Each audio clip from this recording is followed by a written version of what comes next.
प्रार्थना। अगर आप व्यापार करते हो, जहाँ कोई जॉब करते हो, जहाँ आप आध्यात्मिक साधक हो, जो भी काम आप करते हो, तो जरूर आप अपने इष्ट के आगे प्रार्थना भी करते होगे।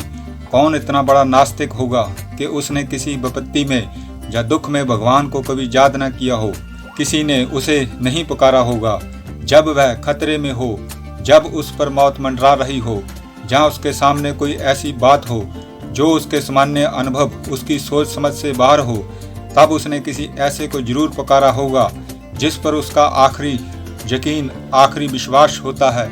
और उसकी ये गहन अनुभूति कहाँ से आती है, जिसके कारण हर आदमी संकट की घड़ी में भगवान को पुकारता है। किसी से मदद की उम्मीद होती है उसे, जिस पर उसका विश्वास होता है कि वो उसको उस कठिन समय में से बाहर निकलने में मदद जरूर करेगा। अपने हाथ को किसी आदमी की आंखों के सामने अचानक तेजी से लाओ, इससे उसकी डर के कारण पलकें झपक जाएंगी। अचानक किसी आदमी के घुटने को थपथपाओ तो उसका पैर जरूर उठ जाएगा। किसी आदमी को डराओ तो उसके मुंह से निकले शब्द इसी गहन अनुभूति के कारण होते हैं कि हे भगवान मेरी रक्षा करो। प्रकृति के इस सबसे गहन रहस्य को समझने के लिए जरूरी नहीं है कि आपका जीवन धार्मिक ही हो।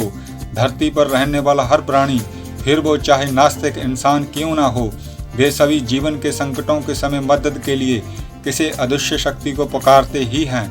कुदरत ने हमें ये अनुभूति, ये उपहार क्यों दिया है? क्या ये हमारी मदद की गुहार एक प्रार्थना नहीं होती? क्या इससे ये साबित नहीं होता कि प्रकृति ने एक खच्चर, एक चिड़िया, एक इंसान और किसी भी जीव को मदद की गुहार लगाने की अनुमति दी है? तो ऐसी कोई महान शक्ति जरूर होगी जो हमारी पुकार सुन सकती है और उसका भी जवाब दे भी सकती है। इसलिए उस प्रभु के सामने उन्हें आप चाहे जिस रूप से मानते हों, वे चाहे भगवान शिव हों, वे चाहे जीसस हों, श्री हरि, जहाँ अपने गुरु के रूप में उनके सामने अगर आप प्रतिदिन इस तरह से प्रार्थना करेंगे तो निश्चित रूप से आपको दिल में शांति और जीवन में सही मार्गदर्शन मिलना शुरू हो जाएगा। इस प्रार्थना को आप हर दिन अपने इष्ट के सामने करें, जहाँ सुने। आप कुछ ही दिन में अपने जीवन में आ रहे फर्क को महसूस कर लेंगे। ये प्रार्थना इस तरह की है जो हमें सही अर्थों में अपने प्रभु से क्या मांगना चाहिए उसके बारे में है, और ये प्रार्थना वास्तव में बहुत गहरे अर्थ लिए हुए है। इस प्रार्थना से आपको बेहद शांति और सुकून मिलेगा। साथ में जीवन के कार्यों में आपको सफलताएं भी मिलने लगेंगी। इसे आप प्रतिदिन सुबह या रात को सुन सकते हैं, जहाँ कर सकते हैं। और अब हम प्रार्थना शुरू करते हैं जो इस प्रकार से है। आप अपने इष्ट से कहें कि हे प्रभु, अब आगे से मैं आपसे जब भी प्रार्थना करूंगा, वह मेरी मदद की पुकार सिर्फ आपसे मार्गदर्शन के लिए होगी। मैं कभी भी आपसे संसार की भौतिक वस्तुओं के लिए प्रार्थना नहीं करूंगा। मैं भगवान से कुछ मांग रहा हूँ, किसी नौकर से भोजन लाने के लिए नहीं कह रहा हूँ। मैं किसी सराय वाले को कमरा देने का आदेश नहीं दे रहा हूँ। मैं कभी भी धन या पद, अच्छा स्वास्थ्य, छोटी मोटी जीत, किसी सफलता और सुख को आपसे नहीं मांगूंगा। मैं केवल मार्गदर्शन के लिए प्रार्थना करूंगा। केवल ये मांग करूंगा कि मुझे इन सब चीज़ों को हासिल करने का रास्ता दिखाएं। और मैं जानता हूं कि मुझे अपनी हर प्रार्थना का जवाब हमेशा मिलेगा। जो मार्गदर्शन मैं चाहता हूं, हो सकता है वह मुझे मिले, हो सकता है जो मार्गदर्शन मैं चाहता हूं वह मुझे नहीं मिले। पर क्या इन दोनों ही स्थितियों में मुझे मेरी प्रार्थना का जवाब मुझे नहीं मिल जाता? अगर कोई बच्चा अपने पिता से रोटी मांगता है और पिता रोटी नहीं देगा, तो क्या पिता ने बच्चे को जवाब नहीं दे दिया है?